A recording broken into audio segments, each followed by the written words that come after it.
काका मला माफ करा, तुमच्यानंतर बोलतोय आणि प्लीज मी हात जोडून विनंती करतो की परत अशा ऑकवर्ड पोझिशनमध्ये मला टाकत जाऊ नका. आपण ज्येष्ठ आहे, पार्टीनं पक्षानं आमदारकीचा उमेदवार बदललाय, पण पार्टीचा नेता हे रश्मी बागलच आहे. पार्टीचे मार्गदर्शक हे घुमरे सरच आहेत. उद्या या सगळ्यांच्या आशीर्वादानं सहकार्यानं आमदार जरी झालो तर मी पार्टीचा कार्यकर्ताच आहे.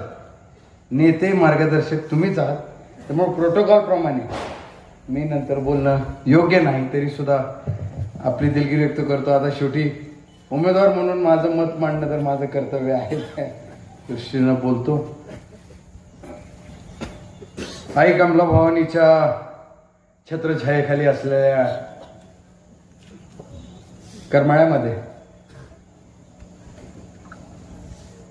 होऊ घातलेल्या 2024च्या विधानसभेच्या निवडणुकीच्या अनुषंगानं आपण या ठिकाणी जे जमलोय, मी प्रथमतः संपूर्ण हिंदुस्थानचे आराध्य दैवत जाणता राजा, स्वराज्य ज्यांनी स्थापन केले ते छत्रपती शिवाजी महाराज,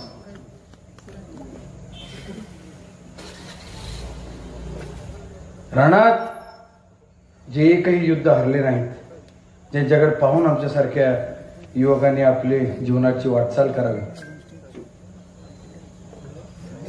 ते धर्मवीर छत्रपती संभाजी महाराज.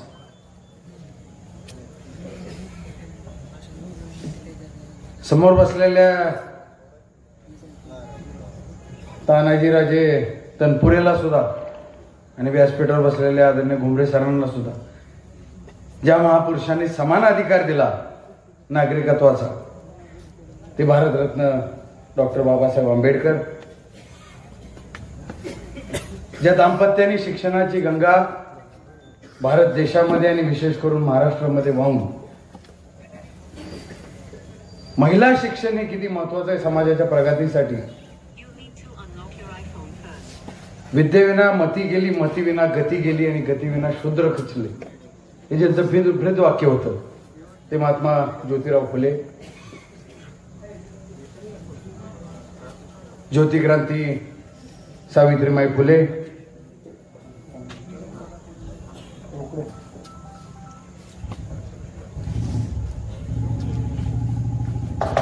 राजमाता अहिल्यादेवी होळकर, वारणेचा वाघ लोकशाहीर अण्णाभाऊ साठे, आदरणीय महापुरुष मौलाना आझाद, भारताचे तत्कालीन राष्ट्रपती आणि भारतामध्ये एक दृष्टिकोन घेऊन चालणारे नेतृत्व डॉक्टर APJ अब्दुल कलाम, या सर्वच महापुरुषांना मी उपस्थित सर्वांच्या वतीनं अभिवादन करतो. व्यासपीठावर उपस्थित असणारे आमचे मार्गदर्शक आणि यंदा या निवडणुकीच्या परीक्षेमध्ये विधानसभेत सिलेबसच्या बाहेरचा प्रश्न टाकणारे, अभ्यास केला रश्मी बागलांचा आणि प्रश्न पडला दिग्विजय बागलाचा, ही शक्कल लढवणारे आदरणीय विलासरावजी घुमरे सर, आमचे पितृतुल्य आदरणीय काजी सर, आमचे आदरणीय अण्णा,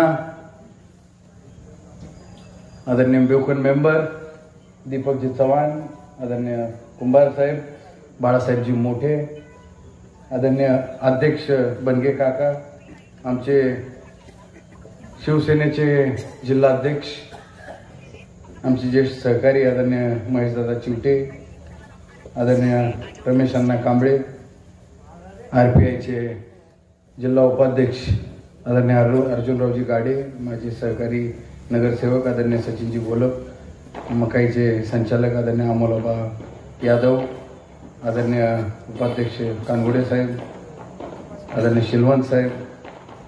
आता व्यासपीठावर बरीच मान्यवर उपलब्ध आहेत, बसलेली आहेत. आदरणीय प्रियंकाताई, आदरणीय कांबळेताई, आणि व्यासपीठावरचे सर्वच मान्यवर आदरणीय दत्ता वस्ताद, आदरणीय बाळू काका, नामदेवरावजी जगताप साहेबांचे चिरंजीव आदरणीय राहुल भैया जगताप, आदरणीय प्रकाश भाऊ झिंजाडे, आमचे चेअरमन साहेब आदरणीय दिनेश दादा भांडवलकर, ज्यांनी मोठ्या मनानं माझ्यासारख्या युवा उमेदवाराला पाठिंबा देत त्यांचं पाठबळ माझ्या पाठीशी उभा केलं, ज्यांनी आता नुकताच पाठिंबा दर्शवला ते माझे युवा सहकारी गणेशजी अभिमान भानवसे, त्यांचे सगळे कार्यकर्ते अण्णासाहेबजी चौरे, गणेश हरिदास भानवसे, सुनील भानवसे, श्रीनिवास पनाळकर, अप्पासाहेब सातव, सुनील सातव, समाधान सातव, बालाजी शिंदे, अशोक भानवसे, बाबूराव भानवसे, नाना साहेब जाधव, इथं ज्यांनी बागल गटावर माझ्यासारख्या युवकावर विश्वास ठेवून प्रवेश केला, आदरणीय रश्मी देवींच्या नेतृत्वाखाली आणि आदरणीय एकनाथरावजी शिंदे साहेबांचं हात बळकट करण्यासाठी, ते माझे सर्वच सहकारी,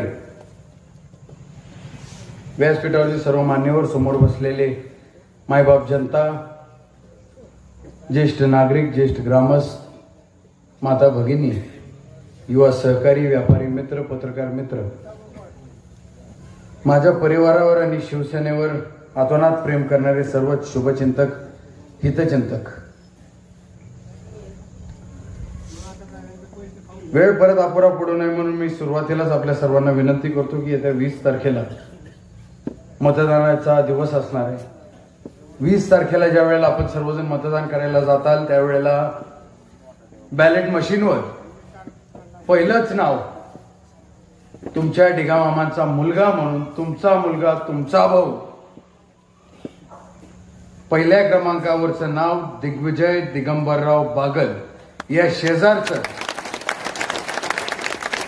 महायुतीचं शिवसेनेचं धनुष्यबाणाचं चिन्ह असेल, त्या चिन्हा शेजारचं बटन दाबून तुम्ही सर्वांनी 5 वर्ष तुमच्या सर्वांचं काम करण्याची, तुमच्या सगळ्यांचं प्रामाणिकपणे साल धरण्याची आणि तुमच्या सर्वांची प्रामाणिकपणे सेवा करण्याची संधी आपण सर्वजण माझ्यासारख्या युवकाला देताल ही विनंती करतो.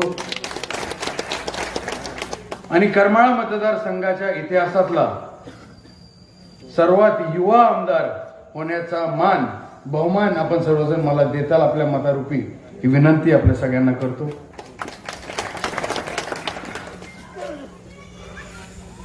बरेच मान्यवरांनी बऱ्याचशा मुद्द्यांवर प्रकाश टाकलेला आहे. माझ्यासारखा एखादा युवक या मोठ्या निवडणुकीला सामोरे जात असताना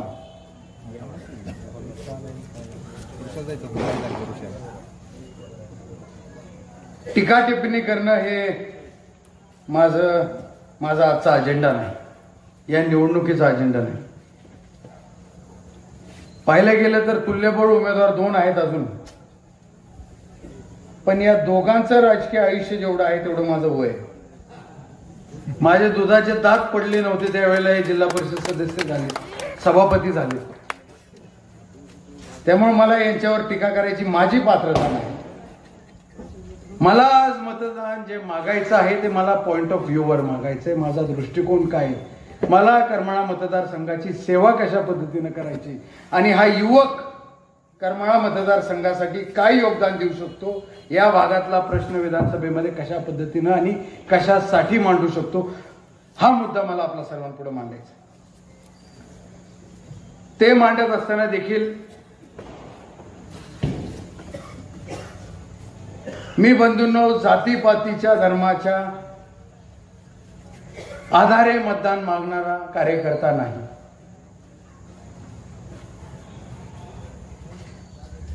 या महाराष्ट्रामध्ये जे आपण राहतो, या महाराष्ट्राला संस्कार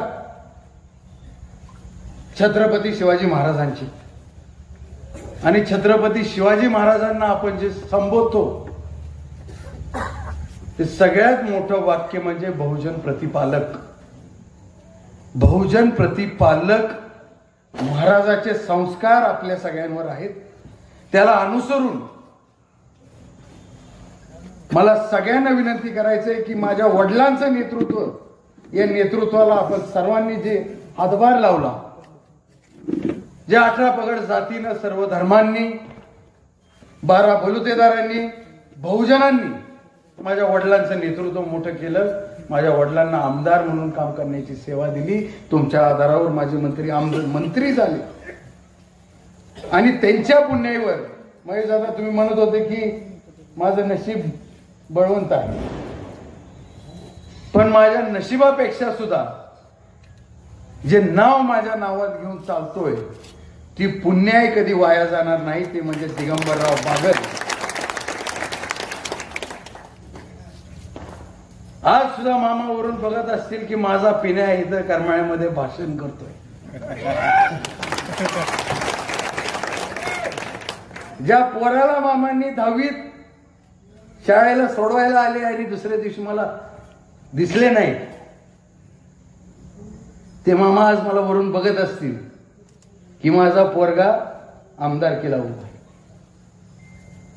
आणि करमाळा तालुक्याच्या इतिहासात माझ्या वडिलाची सावली जरी कुणावर जर पडली असेल, कुणी सानिध्यात त्यांच्या आलं असेल, कुणाचं काम त्यांनी केलं असेल, कुणावर त्यांचा उपकार असेल, अशा प्रत्येक माणसाच्या स्वप्नामध्ये या आठवड्यात मामा येणार आहेत आणि प्रत्येकाला सांगणार आहेत की माझा पोरगा उभा आहे, त्याच्या पाठीशी तुम्ही राहा.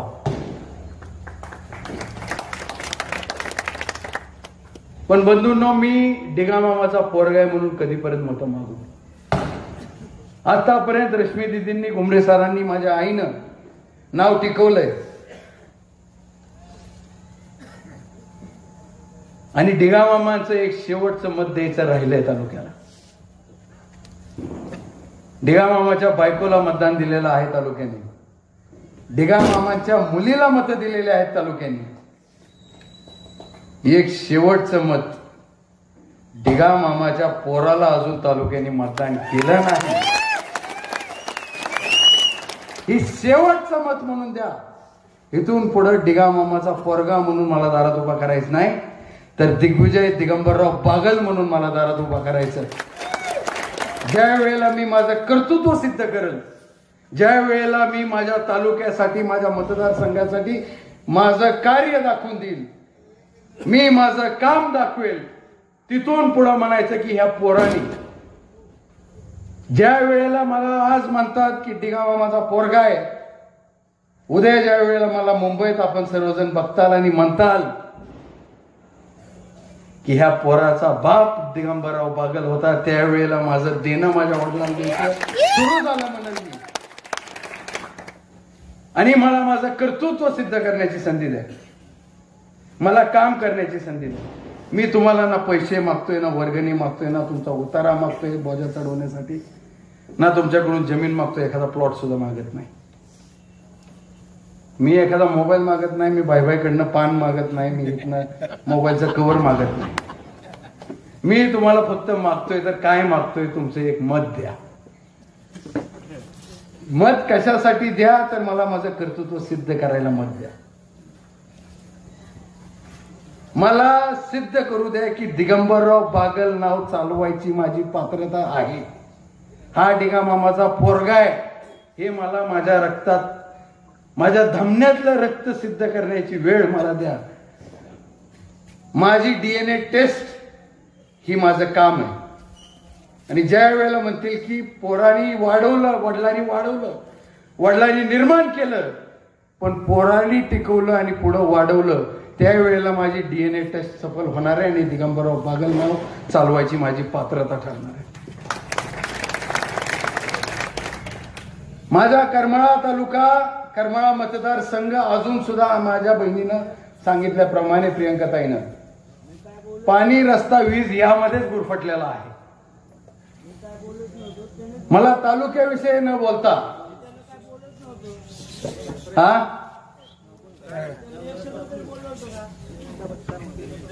माझा तालुका ज्या प्रश्नांमध्ये होरपळतोय, नाही गरज मिटे. मी मतदान मागायला आलोय, विकासाच्या मुद्द्यावर मागायला आलोय, काम करायच्या संधीवर मागायला आलोय. मला दुसऱ्यावर बोलून वेळ कमी आहे, वेळ वायपट घालवायचा सुद्धा नाही. दादांना घेऊन जावं वाटलंच तोपर्यंत तात्पुरतं. नाना जरा बंधूंना चहा पाजा जरा पुढं.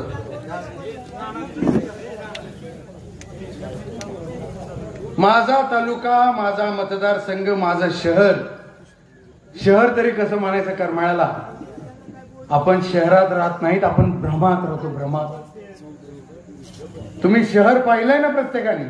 शहर काय असतं हे भ्रम आहे, हे शहर नाही. करमाळा भ्रम आहे. तुमचा माझा गैरसमज आहे, अण्णांच्या भाषेतला गोड गैरसमज आहे की आपण एका शहरात राहतो. हे एक मोठं खेड आहे, हे शहर नाही. हे मोठं खेड आहे. इथल्या नगरपालिकेत जरी जायचं म्हणलं तर मला केमच्या नगरपालिकेत ग्रामपंचायतीत चालल्यासारखं होतं. कुर्डुवाडी शहराच्या नगरपालिकेत जायचं म्हणलं तर मला कुर्डूच्या ग्रामपंचायतीत चालल्यासारखं वाटतं. या माझ्या मतदारसंघातल्या दोन्ही शहरांची अवस्था काय? माझ्या दोन्ही शहरांची मला प्रगती करायची. आज करमाळा शहरामध्ये पाणी 5-5 दिवसाला येत आहे. माझी माता भगिनी डोक्यावर हंडा घेऊन आज काम करते. पाणी वाचून वाचून ग्रामीण भागातली पद्धत आहे. येताना पायावर तांब्यावर गावांना पाणी वाचतात आणि ओवाळतात.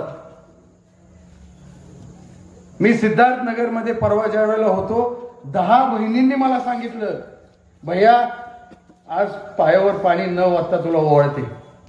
उद्या तू आमदार झाल्यानंतर निदान आम्हाला रोज पाणी येईल याची व्यवस्था कर. ह्याच्यासाठी मला आमदार व्हायचं. आज माझ्या शहरामध्ये सुशिक्षित बेरोजगार जो बसलाय यांच्या हाताला काम देण्यासाठी आणि जी पुजायला ठेवलेली जी MIDC आहे ती कार्यान्वित करण्यासाठी. मामींच्या काळात MIDCचं काम पूर्ण झालं, वॉल कंपाऊंड झालं, प्लॉट पडले, लाईट लागली, रस्ते झाले, पाण्याची तरतूद देखील झाली. पण 10 वर्षात न एखादा प्लॉट विकला गेला, ना एखाद्या उद्योजकाला प्रोत्साहन दिलं गेलं की तुम्ही तिथं जावा, एखादा व्यवसाय सुरू करा, एखादा कारखाना टाका. साध्या उदबत्तीचा, मेणबत्तीचा सुद्धा कारखाना त्या शहरामध्ये टाकता आला नाही, त्या MIDC मध्ये बसवता आला नाही. आज सरांना जरी तुम्ही सांगितलं असतं की सर एखादा व्यवसाय टाका, त्यांनी त्यांच्या बदलापूरच्या मित्रांनी आज म्हणाल तशी फॅक्टरी तिथं टाकली असते. सरांना जर हक्काने सांगितलं असतं की सर एखादा व्यवसाय टाका, त्या पवार साहेबांनी पोफळजला कारखाना टाकण्याऐवजी MIDC टाकला असता. माझ्या शहरातली करमाळ्याची 4 पोरं तिथं कामाला लागली असते. मला पण या बाबतीत मुख्यमंत्री महोदयांनी शब्द दिलाय की दिग्विजय तू घाबरायचं कारण नाही. देवेंद्र फडणवीस साहेबांनी शब्द दिलाय तू फक्त नेतृत्व कर, तुला पाठबळ आम्ही द्यायला खंबीर आहोत. त्यातल्या त्यात मुख्यमंत्री महोदयांनी तर सांगितलंय, महेश दादा तुमच्या साक्षीनं सांगितलं, ठाण्यातलं कुठलंही मॅन्युफॅक्चरिंग युनिट त्याच्यावर तू बोर्ड दाखवायचं आणि त्याची शाखा मी करमाळ्यामध्ये देणार. किमान 500 ते 700 मुलं करमाळा तालुक्यातली, करमाळा शहरातली तिथे कामाला लागतील.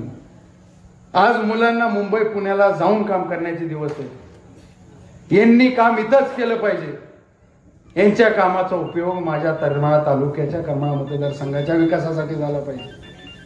त्यांनी कमवलेला रुपयाना रुपया पायाना पायी याच बाजारपेठेमध्ये खर्च झाली पाहिजे. यानं आपलं राहणीमान उंचवणार आहे, स्टँडर्ड ऑफ लिव्हिंग उंचवणार आहे.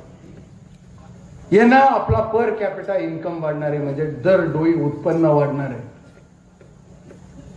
आपण सगळेजण राहतोय शहरात नाही, आपण राहतोय डबक्यात. मतदारसंघात जे राहतोय आपण एका डबक्यात राहतोय. जसं म्हणतात ना, बेडकाला विश्वजीत वाटतं ती त्याचा डबकाच वाटतो, त्या पद्धतीने आपली वाटचाल सुरू आहे सध्या. करमाळा मतदारसंघाला वाटतंय की आपला विकास भरपूर होतोय. विकास तरी कसा होतोय?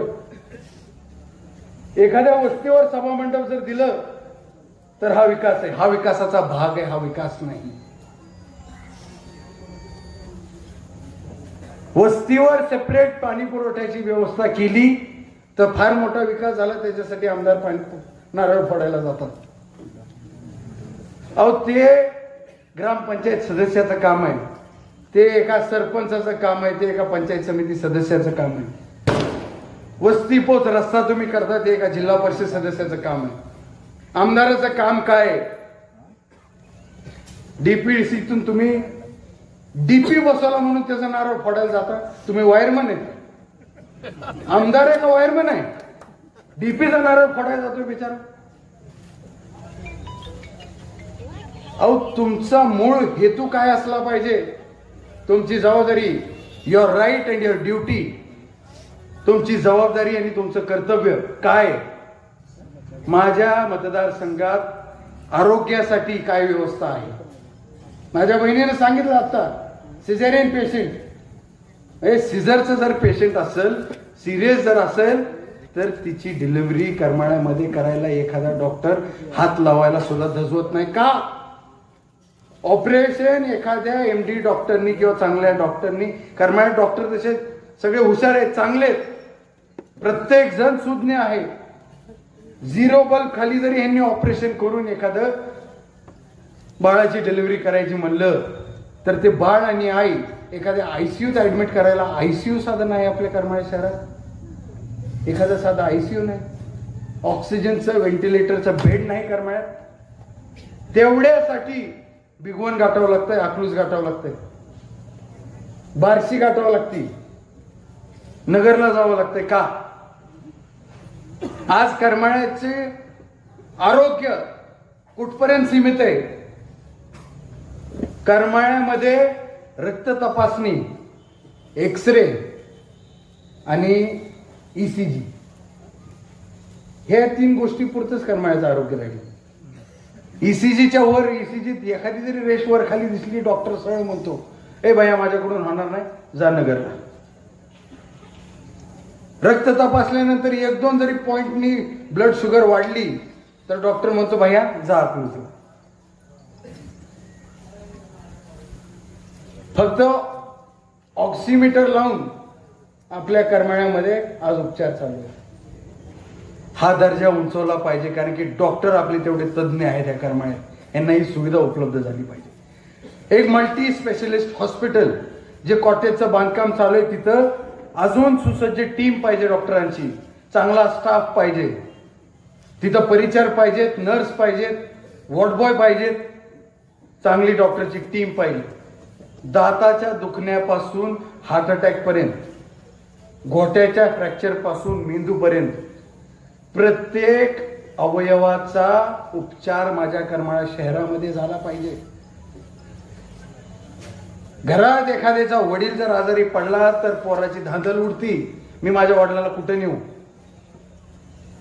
काय करावं? पळत पळत बिचारा कुठून तर अँब्युलन्स करायला जातो. महेश दादा तुमच्यासारखे कार्यकर्ते म्हणून ठीक आहे, मुख्यमंत्री साहेबांचं एवढं मोठं काम कानगुडे, तुम्ही अँब्युलन्स चालवता म्हणून ठीक आहे, नाहीतर अँब्युलन्सची सुद्धा व्यवस्था नव्हती 5 वर्षापूर्वीपर्यंत. ह्या अलीकडच्या 5 वर्षाच्या 7 वर्षाच्या कालावधीत हे आपल्याला सहजपणे उपलब्ध व्हायला लागले. हे आरोग्यासाठी मला आमदार व्हायचंय, आरोग्याचा दर्जा उंचवण्यासाठी मला आमदार व्हायचंय. शिक्षणाची काय अवस्था आहे? शिक्षणाची अवस्था काय? 10वी पर्यंत बळबळ शिक्षण ढकलतो पोरगा, 11वी 12वी सर तुम्ही असल्यामुळं किंवा BA करणार जर या शिक्षणात इंटरेस्ट नसलं तर पोरगा आपल्या YCM कॉलेजला शिकतो. जर त्याला उच्च शिक्षण घ्यायचं झालं, का माझ्या करमाळ्यामध्ये एखादा लॉयर होत नाही? का MBBSचं कोण शिक्षण घेत नाही? का ऍग्री BSc ऍग्री करमाळ्यामध्ये होत नाही? का एखादा सिव्हिल इंजिनियर, मेकॅनिकल इंजिनियर करमाळ्यामध्ये होत नाही? माझ्या बंधूंना हात बळकट करा, शासनाकडे विनंती करा. काय ह्यात माझ्यासारख्यानी किंवा तुमच्यासारख्यानी हातभार लावायची सुद्धा गरज नाही. शासन हे देतंय. एखाद्या मेडिकल कॉलेजची विनंती आपण करू शकतो, एखाद्या ऍग्री कॉलेजची विनंती करू शकतो, इंजिनिअरिंग कॉलेजची विनंती करू शकतो. का प्रत्येक पोराला लॉ शिकायचं म्हणलं तर शाहू कॉलेजेस गाठावं लागतं? तसं कॉलेज आपल्या करमाळा शहरात सुद्धा होऊ शकतं. या सगळ्या प्रश्नांसाठी मला आमदार व्हायचंय.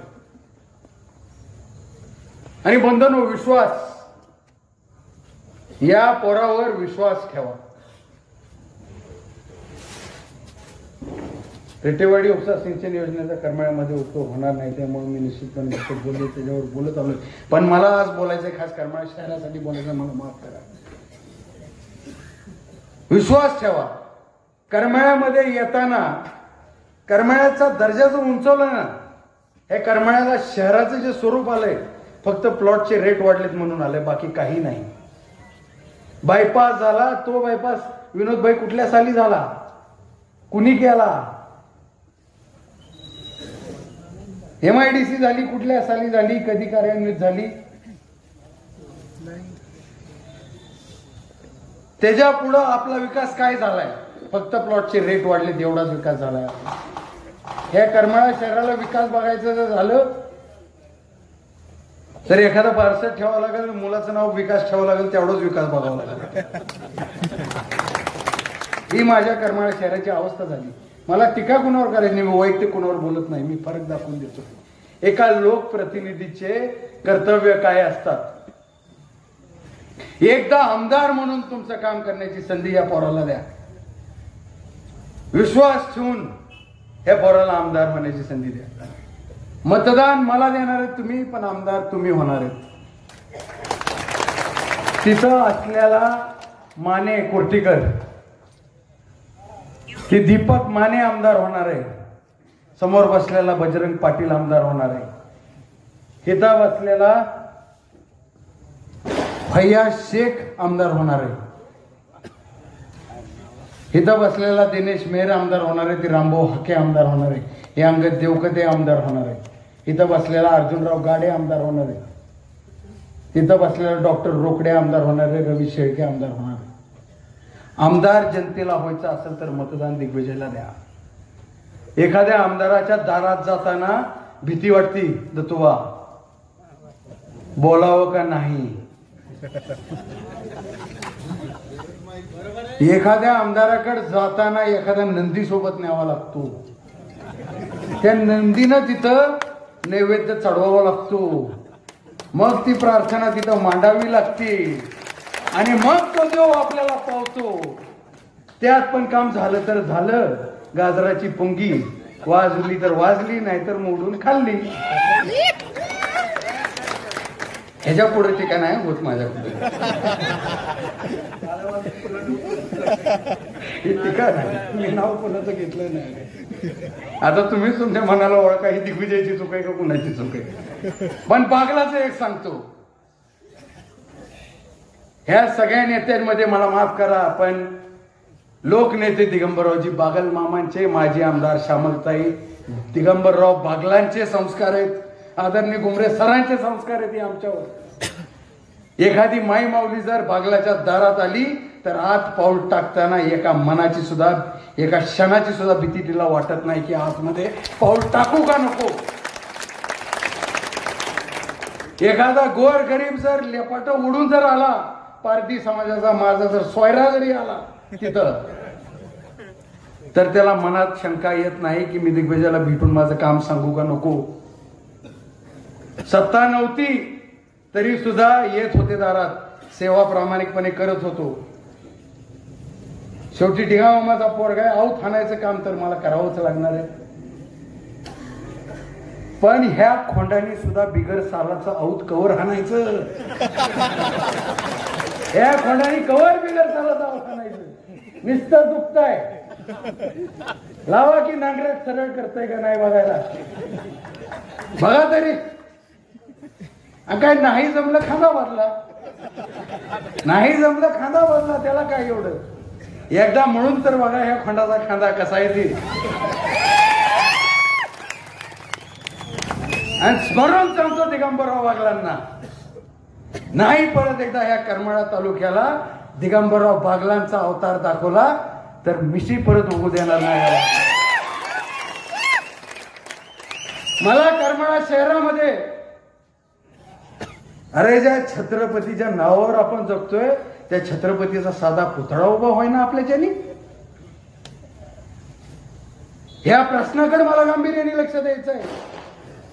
माझा करमाळा शहर, करमाळा तालुका, करमाळा मतदारसंघ सलोख्यानं राहणारा शहर आहे, सलोख्यानं राहणारा मतदारसंघ आहे. पुतळा व्हावा याच्यासाठी पहिली सही ही आमच्या कुरेशीची होती. छत्रपती शिवाजी महाराजांचा पुतळा व्हावा भवानी नाक्यावर, ही कुरेशी नावाची सही होती पहिली. हा सलोखा आहे माझ्या करमाळ्याचा. आणि अजून आपल्या लोकप्रतिनिधीला हा साधा प्रश्न सुटाना, अजून आपली त्यात एकी होईना. श्रेय राजपूत साहेब, कुंभार साहेब कुणाला का भेटना. कोंबडा कुणाचा का हलताना बांग होणं महत्वाचं. आपलं कोंबडा कुणाचा का बांग द्यायना, सकाळ होणं महत्वाचं. बंधूंनो, आता ती वेळ आली. हा सुशिक्षित पोरगा, हा तुमच्या डिगामामाचा पोरगा तुमचं नेतृत्व करायला तयार आहे का नाही. हा निदान वेळ देतोय, सुखादुःखात सामील होतोय. एखाद्या गावातून जाताना तेवढी तर नैतिकता पाळतोय. काच खाली असती माझी, इसीत बसायची आम्हाला सुद्धा सवय थोडीफार, पण काच खाली करतो. काय 2-4 लिटर डिझेल जास्त लागेल तर भुमरे सर आहेतच मला.